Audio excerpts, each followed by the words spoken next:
It is my pleasure to introduce to you two very remarkable men. Alzheimer's affects many of us, and so a lot of us are here to learn. I, too, my father and grandmother both lived with Alzheimer's, so I know the importance of the research that these two men are doing to find answers and hopefully to develop a cure one day. And so whenever Alzheimer's affects us, and we see two men who are working on that, or all society, they become superheroes in my mind. And so the first superhero that we have is George Bloom, and he's a UVA professor in both the College of Arts and Sciences and the School of Medicine. His lab at UVA studies what happens at the very beginning of Alzheimer's and what makes a normal neuron in the brain convert to an unhealthy neuron. Now, I learned that he has a YouTube video. So I learned that. So if you are interested in more, iTunes U is a great site to go to. But his lab has been supported by grants from the NIH, the Alzheimer's Association, the Cure for Alzheimer's Fund, and the American Cancer Society. Professor Bloom holds a BA and a PhD in biology from the University of Pennsylvania. Our next speaker is Tim Salthouse, and he is a UVA professor of psychology and is the director of the Cognitive Aging Lab. And this lab is one of the largest ongoing studies involving comprehensive cognitive assessments in healthy adults around the world. His research has been supported by the National Institute of Aging and has included a Research Career Development Award and 2 Merit Awards. Professor Salthouse holds a BA from UC Santa Barbara, in addition a Master's in Science and a PhD from the University of Michigan. Please give my 2 new favorite superheroes a very warm, more than the score welcome.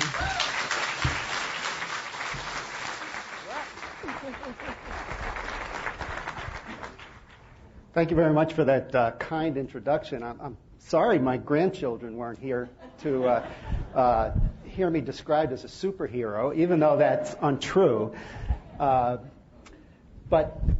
what I'm going to do this morning is tell you about Alzheimer's as a public health issue and about the biology of Alzheimer's disease. And then I'll be followed by Dr. Salthouse, who will inform you about some of the behavioral aspects of the disease. Now, the title for the talk, or for the whole session this morning, was provided by Althea on behalf of the Alumni Association. So perhaps well,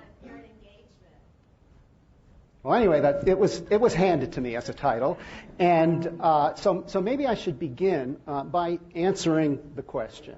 And I'll give a qualified yes, and the qualification is that while I hope that we can eradicate Alzheimer's in our lifetimes, I think a much more likely scenario is that we will learn to control it, to manage it, as has been done for so many other diseases. Eradication may be hoping for a little too much, but controlling it much better than we're able to right now is something that's realistic, I think, within the next decade.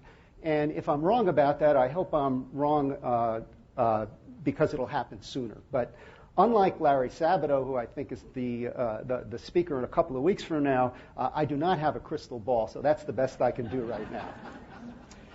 But that leads to maybe what we should be considering is, and what I'd like to emphasize today, is why we must control Alzheimer's in our lifetime. And the reason, quite simple, is that arguably Alzheimer's is already the most serious public health issue, not only in our country, but in many, many other countries throughout the world. It knows no international boundaries. It's an enormous economic problem as well as a health problem.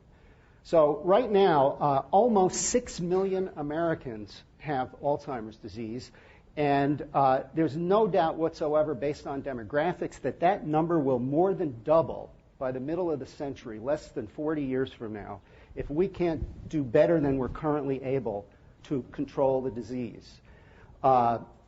According to a recent article in the New England Journal of Medicine, Alzheimer's is now the most expensive disease in the United States, exceeding even cancer and heart disease, which until a year or so ago were number 1 and number 2. Now, The greatest risk factor for Alzheimer's disease by far is age.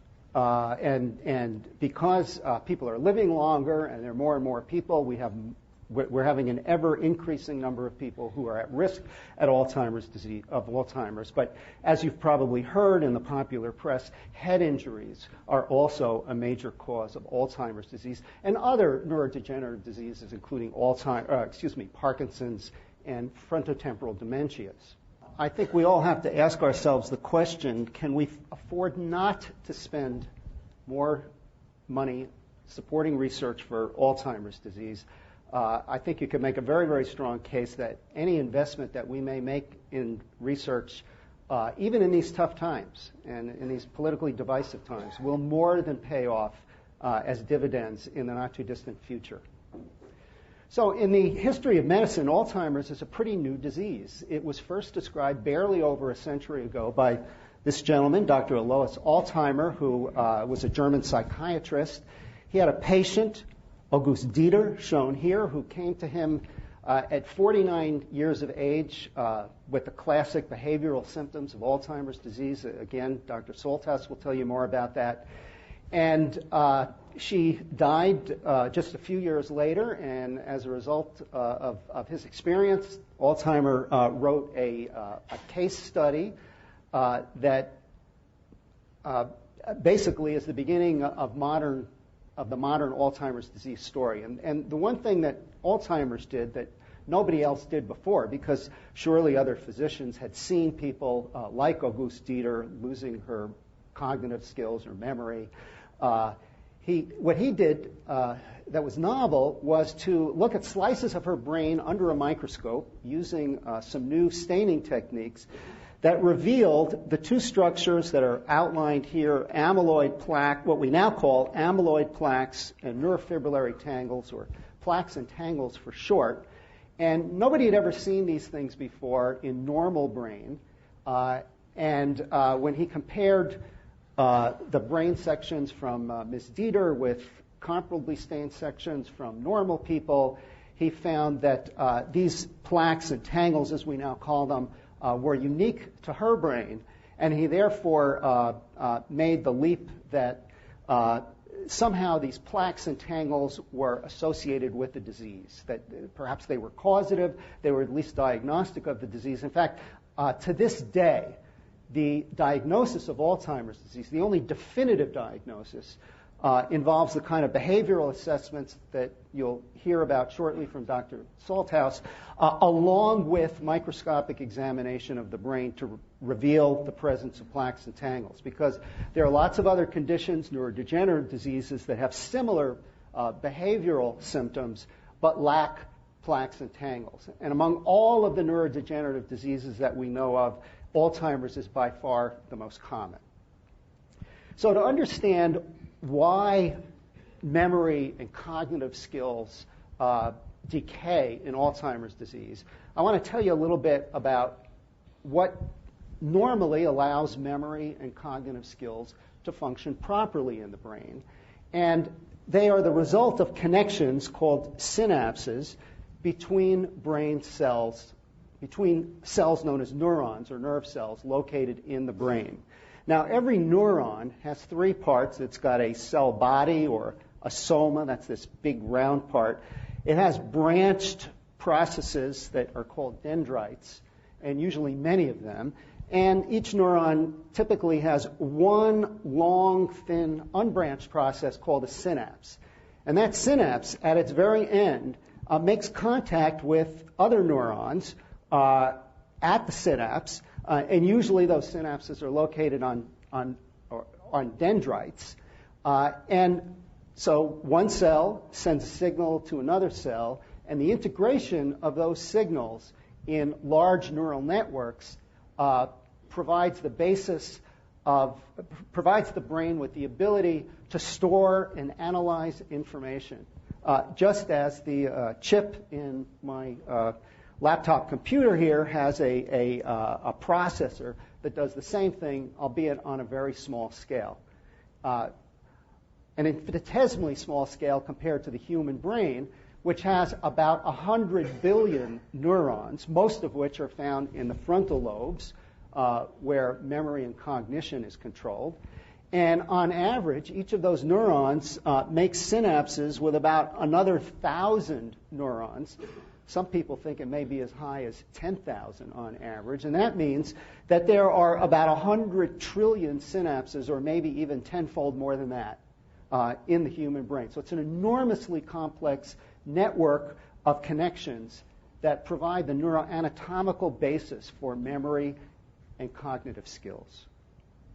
Now, the reason we lose memory and cognitive skills in Alzheimer's disease is because those synapses fail, and eventually, and sometimes maybe very quickly, the neurons that were making those synapses actually die. In fact, at the end of a typical course of Alzheimer's disease, about 30% of the neurons in the brain will have been lost, and the size of the brain will have shrunk by about a third as a result.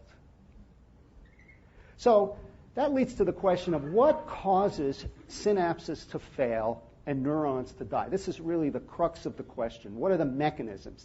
And how can knowledge of those mechanisms enable us to develop better therapies for Alzheimer's disease? Well, the answer is that it's not really the plaques and tangles. They're probably fairly protective or inert, although they may have some deleterious properties, but rather it's the building blocks of the plaques and the tangles. So if you were to isolate plaques and tangles and look at them under an electron microscope, you might see something like this for the plaques and this for the tangles. And in both cases, you could see that the major elements of these structures are fibers. They're very small fibers. They're about 10/1 of a meter in diameter, 10 nanometers. They can be variable in length. They're very, very insoluble. They're almost like hair, especially the fibers and the tangles. But like I said, they're not the real bad guys.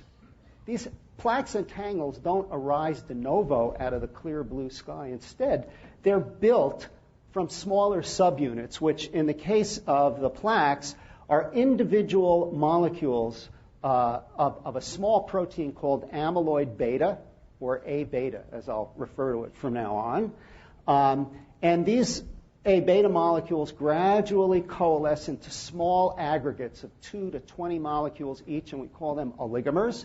And then eventually these oligomers form the fibers. And there's a very similar process for tau. So the building block, for the neurofibrillary tangles. So the building blocks of the tangles are these proteins called tau, which start out as individual protein molecules or monomers. And then they aggregate into small oligomers, which eventually become the fibers that you see in the tangles. And in fact, we now know that it is the small oligomers and individual tau molecules that are toxic, that cause the symptoms of synaptic failure and ultimately neuron death.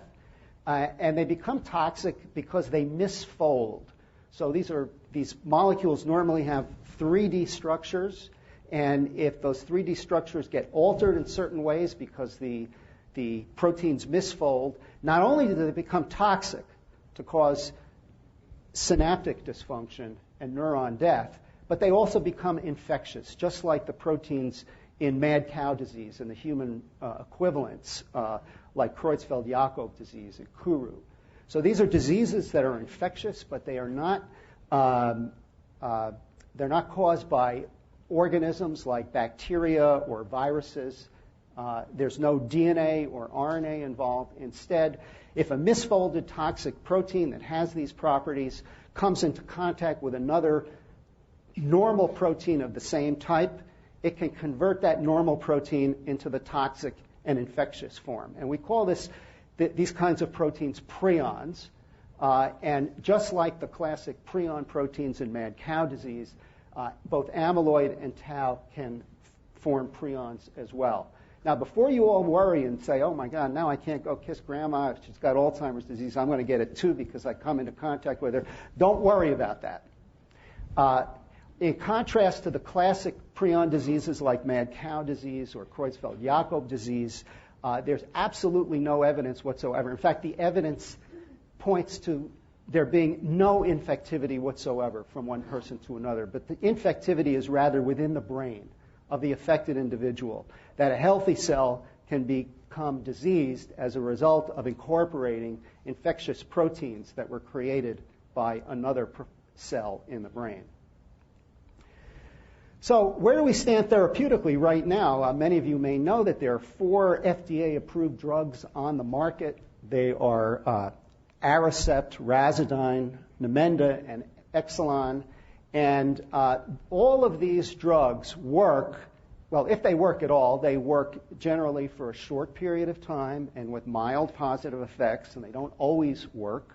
But when they do work, it's because they work at the level of synapses that are already malfunctioning and barely working at all, and they help them work a little bit better and a little bit longer. But they do absolutely nothing to alter the processes that lead to synaptic deterioration and neuron death in the first place. In other words, these are not disease-modifying drugs. Now, dozens of potential drugs have been tested in clinical trials. Many are still in clinical trials. Almost all of them have been aimed at reducing levels of A-beta in the brain or interfering with the production of A-beta or helping to clear A-beta from the brain. And they've all worked really well in mouse models, genetically engineered mouse models of Alzheimer's, but none of them have worked in humans.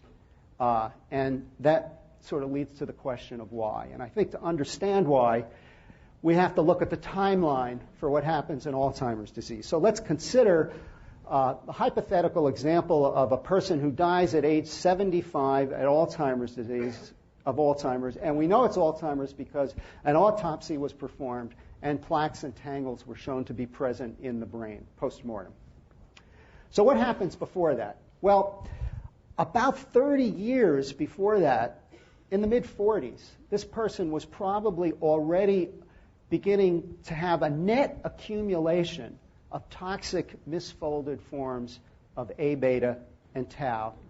And sometime later, as their levels built up to a certain point, they were being converted into plaques and tangles, which, as I mentioned, are probably not all that bad. In fact, it's very common for people to live to be a ripe old age, show no signs of cognitive or memory impairment while they were alive, but to be discovered post-mortem to have lots of plaques. So plaques but they never have tangles if they're asymptomatic. So plaques in the absence of tangles is not generally associated with symptoms of Alzheimer's disease. So maybe 10, 15 years or so after the amyloid starts building up and the tau and the tangles and plaques start accumulating, neurons start dying. But still, because the brain is amazingly resilient, the patient may be asymptomatic at this point. And it isn't until this hypothetical person, is maybe 70 years old, 5 years before death, that they become symptomatic, that they have or clearly symptomatic, that there's a clinical diagnosis of Alzheimer's disease, which to this day is a behavioral diagnosis. So by this point, their brains are riddled with plaques and tangles. This prion-like process of toxic proteins spreading from cell to cell is out of control. Massive irreversible brain damage has occurred already. And now and only now are they legally able to enter into experimental drug trials for Alzheimer's disease. It's too late. What we need to be able to do is take these people and get them into these drug trials much earlier, maybe before the plaques and tangles even start appearing, maybe when they're in their 20s. But how do we know who's at risk? We don't, because we don't know how to diagnose Alzheimer's in its earliest stages before there are any symptoms. So, what we need very, very urgently now is better early diagnosis and disease-modifying drugs. We don't have either of them. We may actually have disease-modifying drugs that would work very well if we could identify people who are at grave risk long before they have symptoms, rather than after they become unambiguously symptomatic just a few years from death.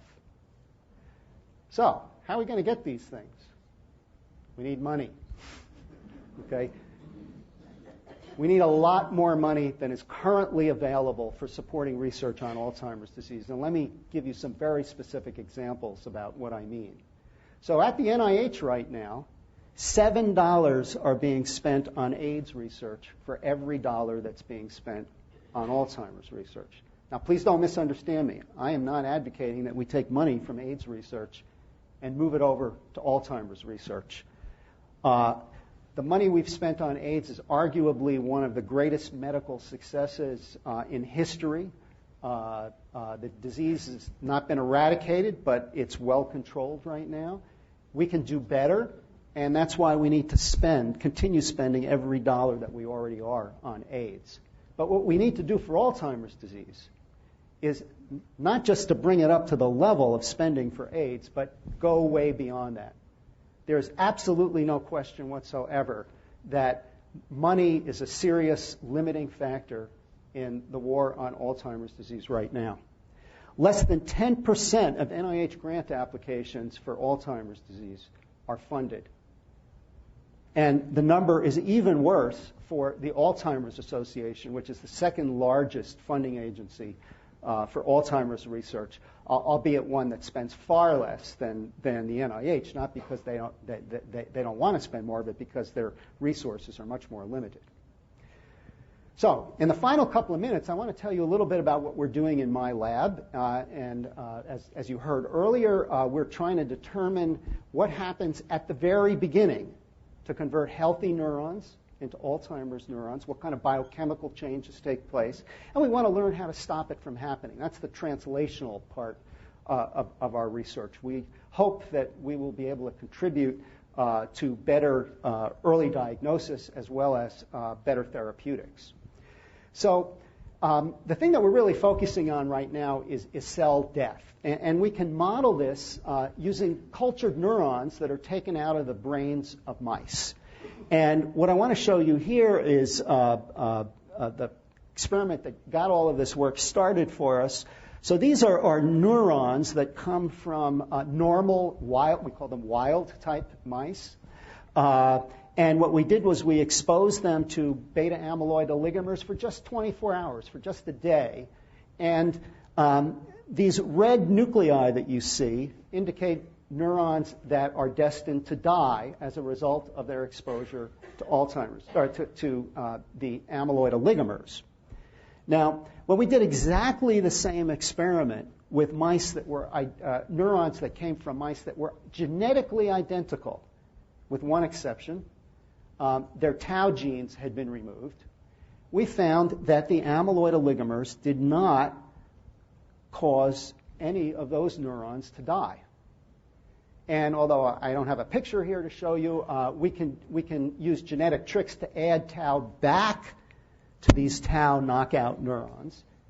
And when we do that and expose them to the amyloid oligomers, then they do show signs of cell death again. So that proves unequivocally that tau is required for to make neurons vulnerable to cell death as a result of being exposed to amyloid oligomers. And we found the same thing in vivo, in mice, not just in cultured neurons, but this is part of the frontal lobe of the brain of an Alzheimer's mouse model, 6 months of age. And you can see lots of neurons that are in the process of dying or are destined to die.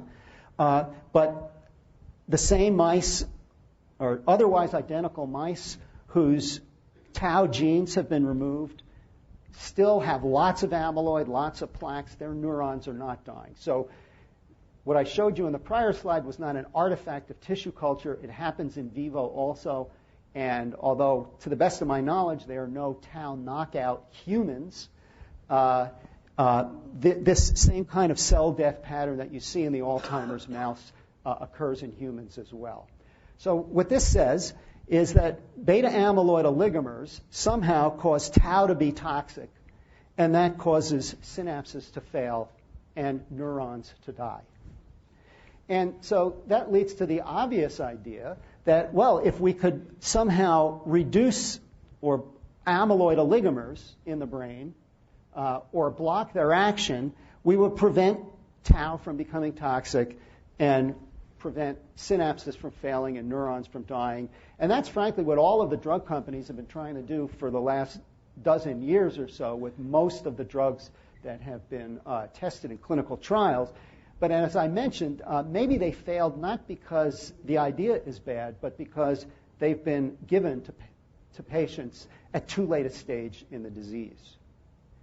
Well, using the same kind of logic, maybe if we reduce the amount of tau that's in the brain or somehow block its function, that we can have the same effect and bypass beta amyloid oligomers. And this is now a new theme that a lot of drug companies are starting to look at seriously, and a lot of academic labs as well, including my own. We're working in collaboration with a company in Oregon to try to come up with ways to reduce the levels of tau in brain. So the way I like to think about this is that amyloid is the trigger. It gets the disease started, and tau is the bullet. It's the executioner. It's what actually does the damage. Now, because we have uncovered this very important connection between A-beta oligomers and tau and neuron death and synaptic dysfunction, it just makes sense that if we can figure out a lot more of the details, how this machine works, then we may be much better poised to develop better early diagnostic and therapeutic tools. So to that end, this is sort of our latest connect the dots figure for how all of this happens. So each one of these things, that RAC1, NCAM, G-alpha S, it doesn't really matter what they are. They're all proteins that are essential and that are involved sequentially, as shown here, in the pathway from A-beta oligomer exposure to neuron death through tau. And so every one of these molecules is potentially a new early biomarker for Alzheimer's disease and a therapeutic target, and that sort of describes in a nutshell what we do in my lab. And just one last slide. These are most of the members of my lab, and I do a lot of talking, but it's these guys who do all the work at the bench. So thank you very much for your time, and I'm going to turn the podium over now to Dr. Salthouse, and then we'll have time for questions and answers afterwards. Okay, thank you. And you're going to see a common theme in the talk you just heard and in my talk, in that there really should be an emphasis on early detection, early diagnosis. And that's one of the major goals of the research that we conduct in the Virginia Cognitive Aging Lab, which is the lab that I direct. You just heard some of the statistics about Alzheimer's disease. One thing that people quite often fear the most about Alzheimer's disease is that it kills you twice. It kills you in the sense that it takes away your sense of identity. And in that sense, you've lost your meaning of life because you have no longer any of the memories of your life. And then it also leads to bodily death. Sometimes people say that because it's such a cruel disease, it has actually spawned a secondary disease, a disease of Alzheimer. Many of you are probably here today because you fear that you may be on this trajectory towards Alzheimer's dementia. So we would say that you are people suffering from Alzheimer's, which is not the disease, but it's the fear that you may be ending up or coming up with that disease. Let me tell you some of the criteria.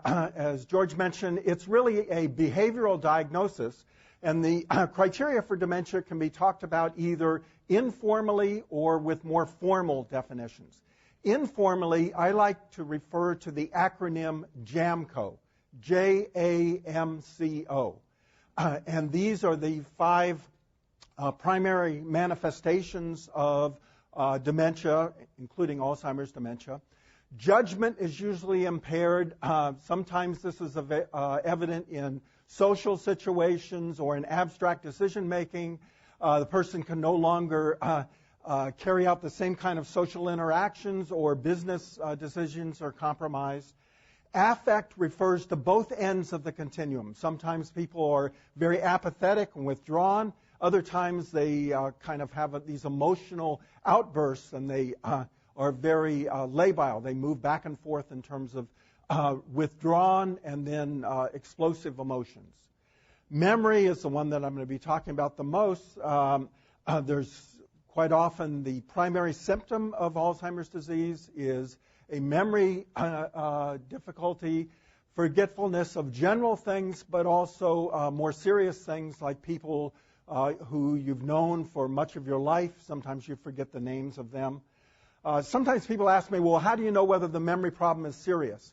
If you're worried about where your keys are, that's not the kind of problem to worry about.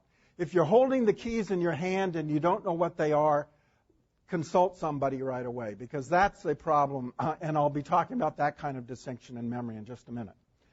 Comprehension has to do with difficulty following a line of thought, sometimes confusion. Sometimes it's related to the orientation problems. People sometimes get confused about where they are, what season it is, what time of day, and so forth. This is associated with people in early stages of dementia quite often wander off when they get disoriented. Quite often happens more during the evenings in the sundowning phase. Sometimes they call that the sundowning symptom. So these are the informal criteria, JAMCO. The more formal criteria, the ones that are actually used for diagnosis, are from, there's several different criteria, but this is from the Diagnostic and Statistical Manual of the American Psychiatric Association. Memory difficulty is the prime consideration. So that's the thing that you need to have in order to be diagnosed with dementia. And then you need some other type of deficit. The deficits have to be severe enough that they compromise your everyday functioning. So it can't just be that you have this problem, one or more of these problems, but you're still functioning normally. There has to be some impairment in your everyday life. It has to represent a decline from a prior state. So we're not talking about people who were always having cognitive difficulties, but people who have experienced some type of decline from a prior state. And most important, you have to exclude other possible causes of the current condition. And so this bottom one refers to no other neurological diseases. There can be various diet considerations. Even depression can cause some of the symptoms. So you have to rule out other things. So how do we determine whether there's a memory problem? Well, the main criteria for assessing memory is not just asking somebody whether they have a memory problem, but you want to have a test that is standardized. We need to be able to compare different people, so we can say that, yes, you do have a problem relative to other people. We have to have a test of memory that minimizes the influences of past experience. We would like to be able to test your memory now that corresponds to what you can do right now, not something that reflects what you've learned in the past. And I'll talk about that distinction between memory at the current time versus memory of what you've acquired in the past. And it also has to be sensitive. Let me show you what I mean by having to be sensitive. This is going to be critical for early diagnosis. There are some very crude tests that are used for superficial screening of mental status or dementia. This is one particular one, the mental status questionnaire. And there are 10 questions that mainly assess orientation and comprehension. So you can see where are we now? What is this place? Where are we located? What is today's date? What is the month? So orientation questions, comprehension questions, very little bit of memory in there. And the scores on this particular test range from 0 items correct all the way on up to 10 items correct. But it's not a very sensitive test.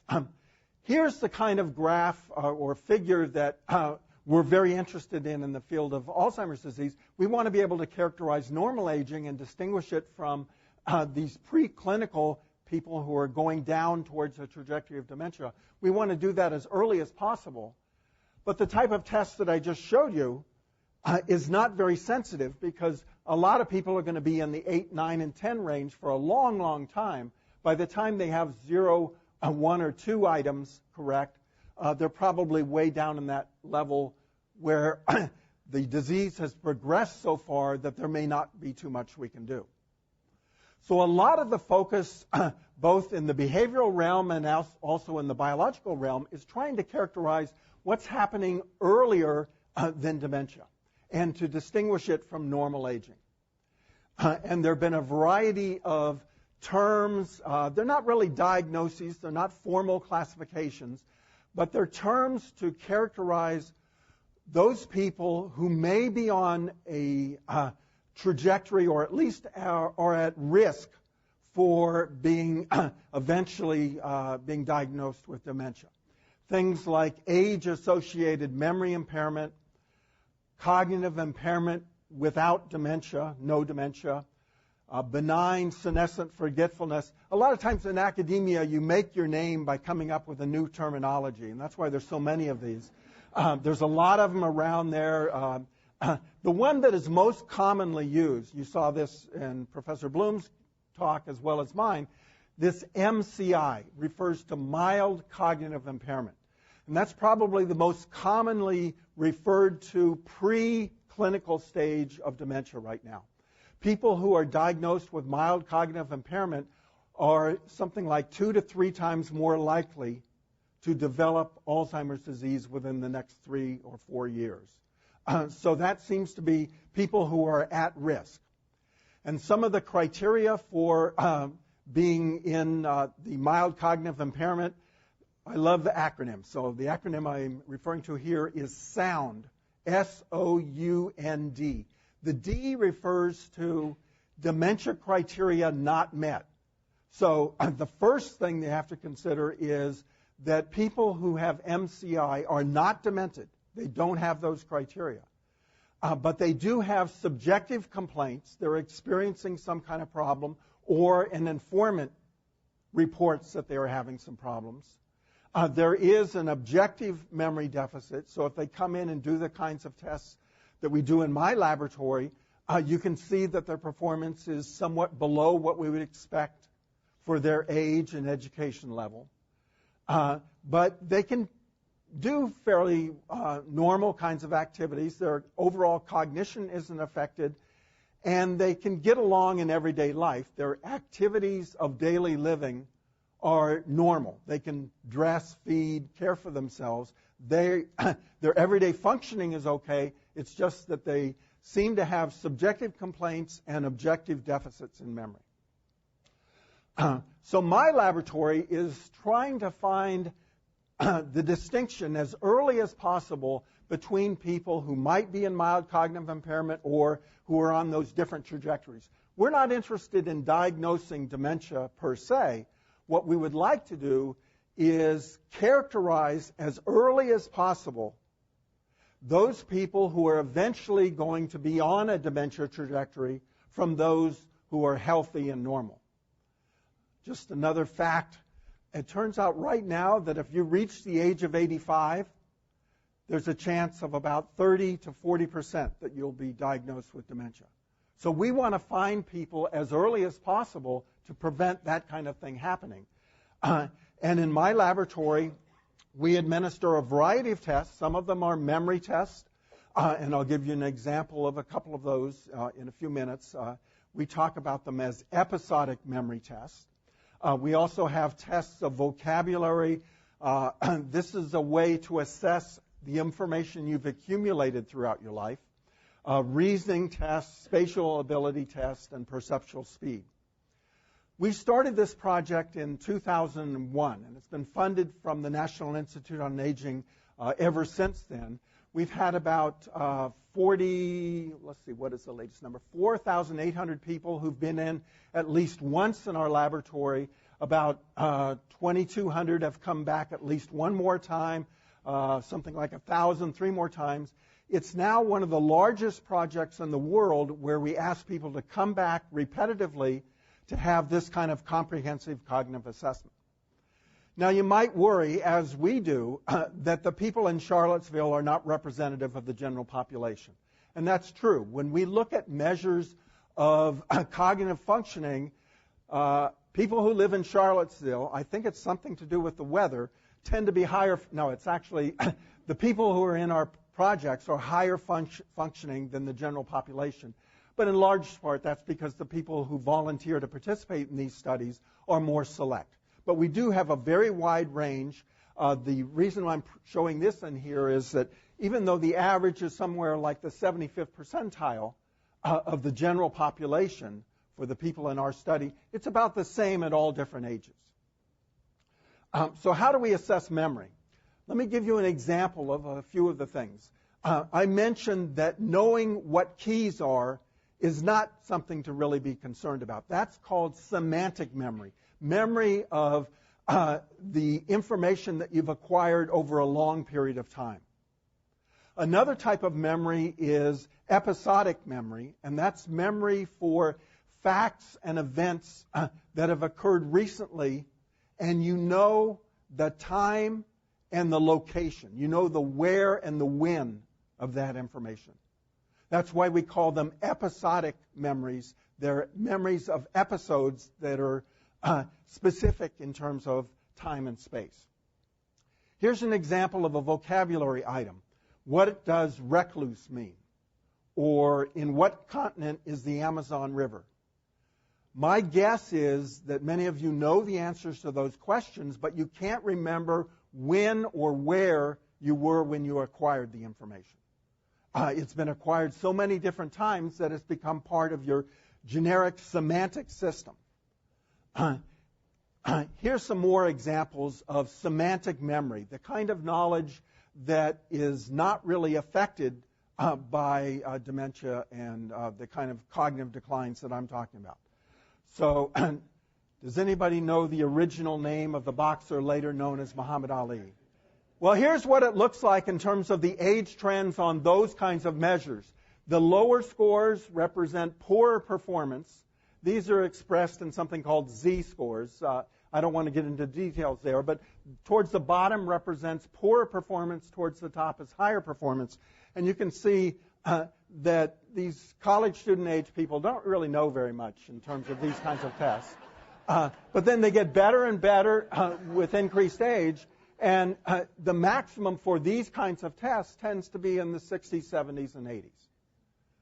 So that's the good news. This type of semantic memory, knowledge of things that you've acquired in the past, tends to be remarkably well preserved throughout age. In fact, if anything, it's getting better.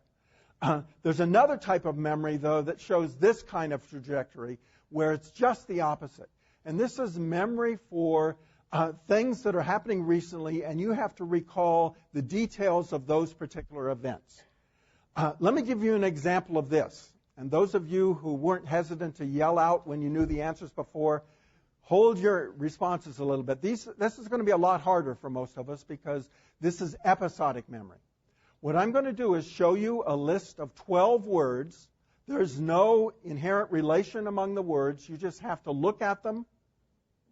And when you finally see the word recall, try to think of as many of the words that I just showed you that you can remember. You got it? Okay, here we go.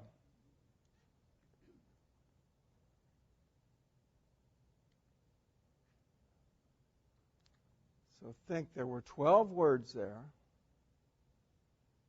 Look at this list. How many of them did you remember?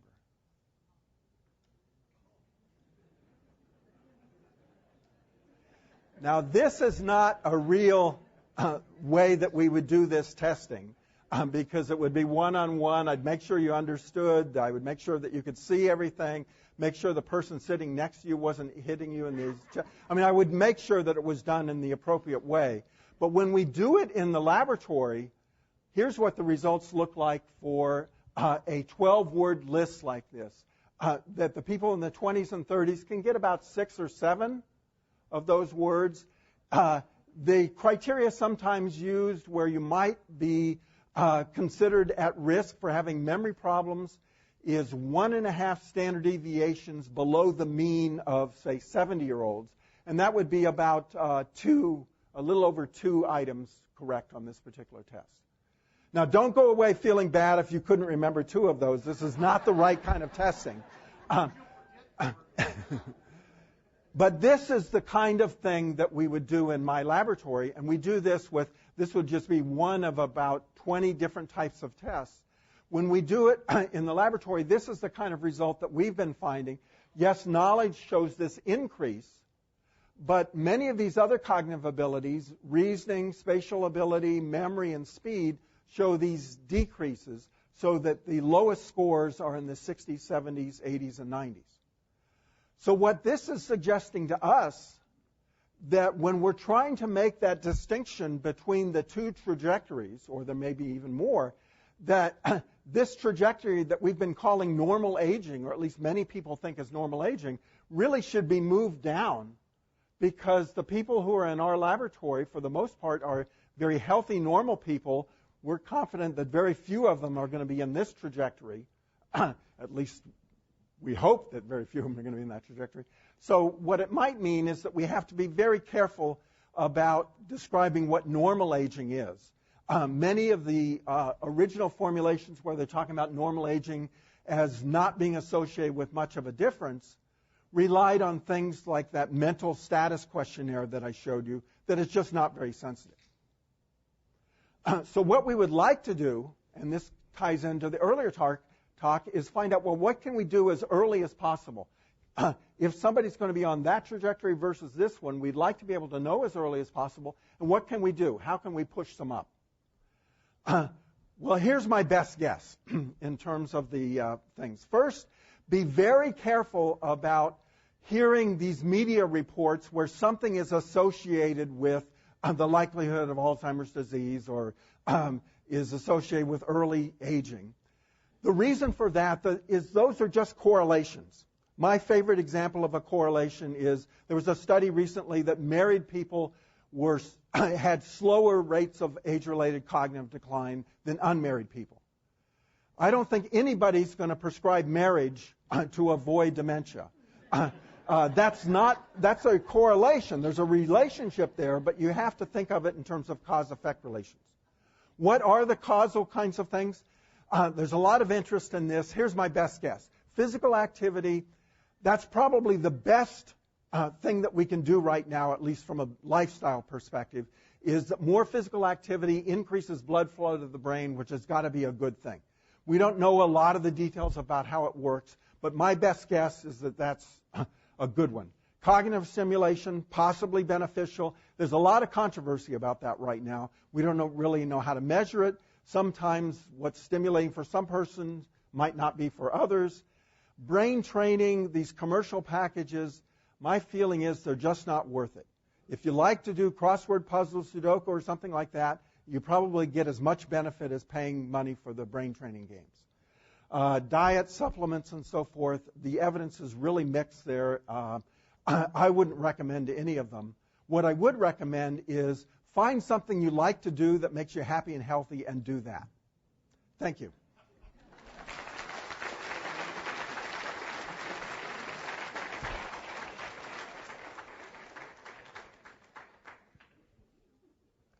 We have a few questions we could take. Professor Bloom, so when you said that we know that the amyloid B entangles are causing these problems, but they're happening in the 40s, but we can't actually recognize it until we do it after the fact, like after the fact meaning autopsy. So how do we know? How do we know this? We know this is happening at 40, but when are we just going to indiscriminately give drugs to people and see if it helps them 50 years down the line, or is there something we can do before that to see if they have this? Well, we know things like amyloid oligomers starting to become detectable in brain decades before symptoms because people who have died while still cognitively normal, have donated their brains to science, and that affords us with the opportunity to try to detect things like amyloid oligomers or tau oligomers in brains of people of those age. And what we find is that there are, when I say we, it's not work that my lab has done, but others. Yeah. You can, in some individuals in those age ranges, find these things. So sort of piecing together a timeline based on a lot of individual observations made over many years. Now, what was the second part of your question? So how do we know this is happening at that point, but how do we then say that we can't diagnose people at the age of 40? Well, because the only way that we can get that kind of information right now is at autopsy, which is kind of counterproductive for trying to save the patient's life. Dr. Bloom, what is the normal function of tau, and do your tau knockout mice show any symptoms? And if so, what are they? That's an excellent question. What is the normal function of tau? Well, for those of you who know a little bit of biology, it's found mainly on microtubules, which are these sort of cellular highways, fibers that are found inside cells that are normal. Every cell needs them. And it helps to contribute to microtubule stability. But there are a lot of other functions that we're just now beginning to understand. So, for example, one of the recent, I think, big breakthroughs was learning that tau is very important for controlling synaptic activity through what's known as the NMDA receptor. This is a receptor that uses a number of neurotransmitters, including glutamate, for sending signals from one brain cell to another. Now, as far as the tau knockout mice are concerned, they have normal fecundity, which means normal levels of reproduction, normal lifespans. They spend a lot of time chasing their tails, and we don't know why that is. They do have some subtle synaptic defects. I think it would be very risky to try to get rid of tau altogether in human brain as a therapeutic tool. However, lowering the levels of tau in brain by 10 or 20%, I think theoretically could have tremendous therapeutic potential for people who are at risk of Alzheimer's. Now, you suggested this is a prion disease. Do you have structural evidence that there's a prion change? Yes, there is structural evidence for both tau and amyloid. They both form beta sheet structures that can self-replicate in solution.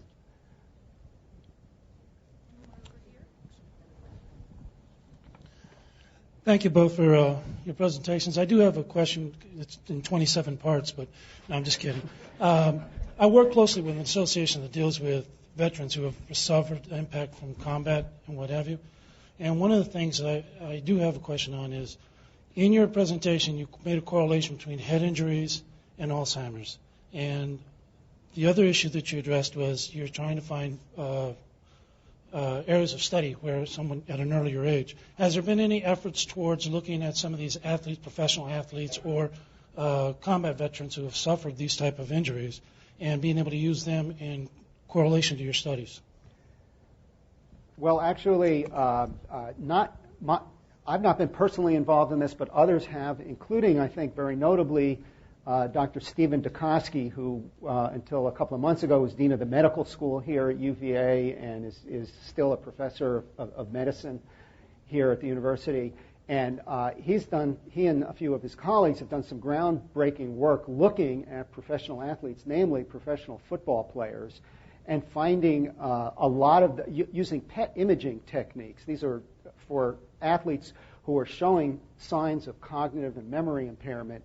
A lot of the kind of damage that you see in Alzheimer's disease. And you're probably starting to read a lot about this in the paper, hear about it on TV and radio, in the popular press. And the same holds true for traumatic brain injury. There's a lot of variability from patient to patient about how it progresses. So one thing about Alzheimer's disease is in every patient, it starts in the same place in the brain, and it spreads anatomically by the same pattern. And that's because, for reasons we don't understand, there's one part of the brain that's much more sensitive to the insults that initiate Alzheimer's. And once that gets started, what happens next is sort of cast in stone. In the case of football injuries or traumatic brain injury for combat veterans, for example, it really depends upon where the initial injury is, how the disease will spread from the site of initial impact. And so some people may have a lot of motor problems, difficulty with muscle control. Others may have all sorts of a variety of different cognitive impairments. Often it looks very much like Alzheimer's disease, but not always. I was going to say I forgot my question. I forgot the answer. How do you alter mice to give them AD? Well, mice don't normally live long enough to accumulate enough of the damaged, misfolded amyloid and tau that happens in older humans. There are some long-lived mammals that do apparently experience similar kinds of disease processes. But what we do in mice is to transfer human genes, particularly mutated human genes, for the mother protein of A beta, or mutated tau that can cause Alzheimer's-like diseases, and then have those, do it in a way that causes those proteins not only to be now present in the mouse brain on top of the normal mouse variants, but to be expressed at very high levels. And there are dozens of different mouse models, and I think as a collection they've been enormously valuable for helping us understand the pathogenic process. The mouse is still alive. The mouse is still alive, yeah. They don't get it naturally. They have to be genetically engineered to get the disease. My mother passed in 2007, and prior to her death, I attempted to offer her brain for research, and I spoke with someone, and of course there'd be papers to sign. They were suggesting a fee at that time. Have you made it easier for people to donate their brains to research? So, Tim? No, I like the brains inside the skull and being able to do my memory test. So this would be George's. So when you say pay, you were asked to pay, or somebody offered to pay you? I was just told that there would be a fee to do that. And I thought, why? I want to give you the opportunity. Where did you, what organization? Well, you don't have to provide that information. I don't remember. Okay. Well, I do not think that is standard practice. I think it's typically a cash neutral deal, and I'm very disturbed to hear that somebody asked you to pay in order to have a brain donated for science. That's just flat out wrong, even if it happened. Do you want to just say we'll be available afterwards? Our speakers will stick around for additional questions afterwards. But thank you for being here today. Thank you. Both of them are fantastic. They're fantastic. Thank you.